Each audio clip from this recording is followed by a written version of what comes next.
Prej vitësh, Ministrisë Jashtme të Republikës Kosovës i ka munguar dhe vazhdon t'i mungoj një dokument gjithëpërfshirës për sa i takon ndërtimit të marrëdhënieve të shëndosha me shtete aleate, të cilat e kanë ndihmuar në shumë etapa Republikën e Kosovës, dhe këtë e them për faktin se ne nuk kemi një program të qartë me objektiva konkrete, me afate kohore të përcaktuara për t'i arritur ato objektiva të cilat mund t'i shërbejnë interesave shtetërore të Republikës tonë. Në këtë kuptim, ne kemi bërë një politikë të jashtme, do thosha më tepër euforike, jemi sjellur sipas rrethanave që na janë kriju, dhe sot e kësaj dite ne çalojmë në këtë drejtim, sepse ne kemi patur diplomat jo mjaftueshëm për nga titulli po, por jo mjaftueshëm të përgatitur për t'i ecur të gjitha ato nevoja të domosdoshme për ngritjen e kapaciteteve dhe sforcimin e subjektivitetit tonë ndërkombëtarisht. Tani, me fokusi kryesor për sa i takon garniturave qeveritare në Britani të Madhe, nuk duhet harruar dhe besoj është jo korrekte pa e theksuar.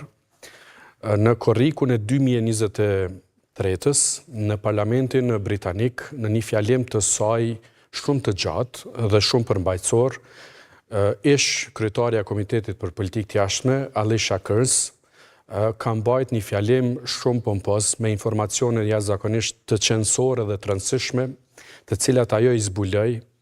kontrabandimin e armëve të cilat hynin nga Serbia, ka zbuluar më pastaj edhe keqpërdorimin e autoambulancave me të cilat janë mbartur armatime të shumta, po ashtu ka zbuluar që një numër shumë i madh i armatimeve është fshehur madje nëpër kisha serbe ortodokse, dhe të gjitha këto janë bërë nga ato grupe parashtetërore serbe dhe specifikisht nga formacioni politiko-ushtarak serb-skalista, sepse nënkryetari i saj ishte Nadoli, të ishte komandanti i atij grupi i cili e dhunoi Republikën dhe cënoi rendin kushtetues të Kosovës, dhe unë madje kam bërë edhe një status në Facebook, nuk di nëse ka arrit në adresën e duhur, por unë e theksoj edhe një herë që në këtë rast Republika e Kosovës, ose më konkretisht presidenca, do duhet që Alicia Kearns ta shpallte qytetarin nderit të Republikës Kosovës për kontributin e saj të jashtëzakonshme për sa i takon ruajtjes së rendit dhe sigurisë. Ka qenë shumë e zëshme në raport me sjelljen e Serbisë. Raportin e saj, jo vetëm ai raportim, por vazhdimsi ka vazhduar. Raportin e saj e kanë edhe sot e kësaj dite zyrtarët e lartë të Foreign Office, dhe natyrisht raporti i saj ka qenë një lloj udhërrëfyesi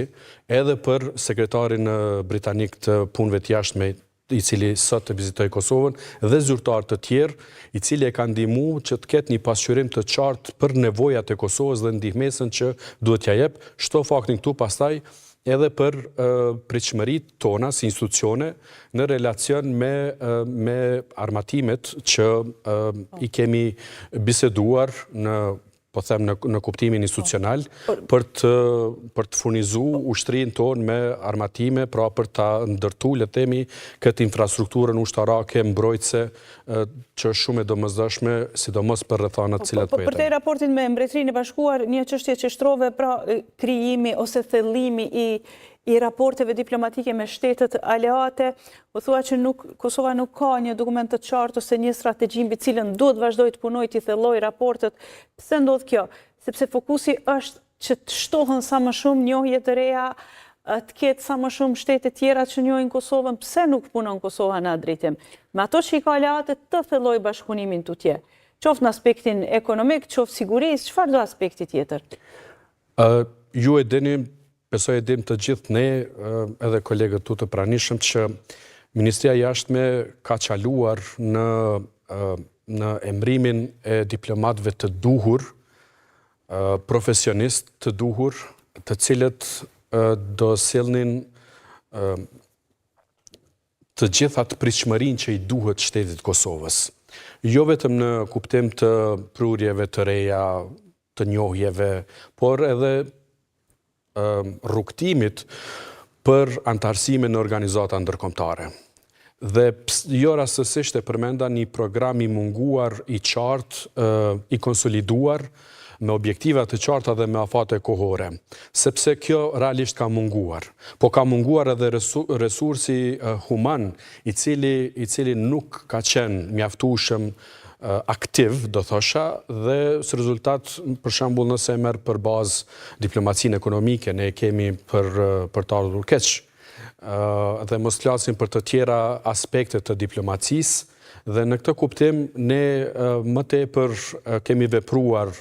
sipas ndodhive të ngjarjeve, të situatave, jo vetëm në rajonin tonë, por edhe më gjerë, se sa që kemi patur një rrugtim të shëndosh, të mirë menduar, të mirë përgatitur, i cili do duhet qenë qëndrim shtetëror dhe të gjithë diplomatët e angazhuar pranë Ministrisë Jashtme, të akredituar në për ambasada dhe konsulata ta kenë atë si një lloj udhërëfys. Pra kjo ka munguar për faktin se na kanë munguar rezultatet. Dhe ju e dini shumë mirë vitin e kaluar, konkretisht në maj, se si ndodhi çështja me mosantarësimin në Këshill të Evropës, me ato lojra të cilat na ndodhen në momentet e fundit, por ato lojra janë si rezultat i mostrazimit të rrugës së duhur nga ata njerëz të cilët paguan fundja nga taksat tona dhe të cilët kanë përgjegjësi publike, shtetërore, institucionale, ligjore për të mbajtur ato mandate. Dhe çfarë ka ndodhur është që çelësi politik i emërimit të diplomatëve të gjitha aranjeve ka dominu më tepër se sa, do thosha, një përgatitje, një CV, një përvojë e mirëfillt, e duhur, e kërkuar me domosdoshmëri për të emëruar diplomatë të cilët vërtet do të sjellnin të mira Republikës Kosovës, qoftë në antarësimin në organizata, qoftë në prurjet e reja, por edhe në aspektet e tjera të diplomacisë. Ja që konsideroheshin si diplomat karrierës u hoqën nga skena tërësisht. Regj, përtej vetë kritikës që po i bëjmë diplomacisë tonë, mungesa e komunikimit dinamik në veçanti me Britaninë e Madhe, pse ka ndodhur? A janë fakti që Britania doli nga Bashkimi Evropian, apo edhe për faktin që vetë Britania nuk ka pasur ndonjë rol shumë dinamik në zhvillimet në Ballkanin Perëndimor, pra ka qëndruar jashtë këtyre trazirave, për çfarë do arsye? Jo, në fakt, në vazhdim në asaj që tha dhe profesori, ne vazhdojmë të funksionojmë jo vetëm politikën e jashtme, po edhe në aspiratën tonë për integrim evropian, me një farë rregullit kaosit, madje është përkeqare që qoftë madje edhe në për studio, krijohet përshtypja prej zyrtarëve përgjithës për politikën tonë të jashtme, me flasim me një farë gjuhë konspirative, thuaj se na jemi qendra e botës dhe gjithçka sillet rreth nesh, dhe sigurisht tha edhe zoti Dauti, ata e kanë me domosdoshmë që të merren me ne për shkak se ne mund të prishim balancat geostrategjike, geopolitike të botës. Mirë po, unë menoj që rreziku është që ne mund me kriju një farë shkputje për shkak se po ikë edhe një gjenerate ish diplomatëve britanik, të cilët sot domethënë janë goxha në moshë dhe janë aktiv kuptimin e këshillave ose të debateve publike, por nuk janë pjesë e vendimarrjes. Po ata një herësh janë shumë të rëndësishëm për shkak se mund të jenë një lloj ure lidhëse. Jo më larg se në shkurt Denis McShane, që ka qenë ministër për Ballkan, do thotë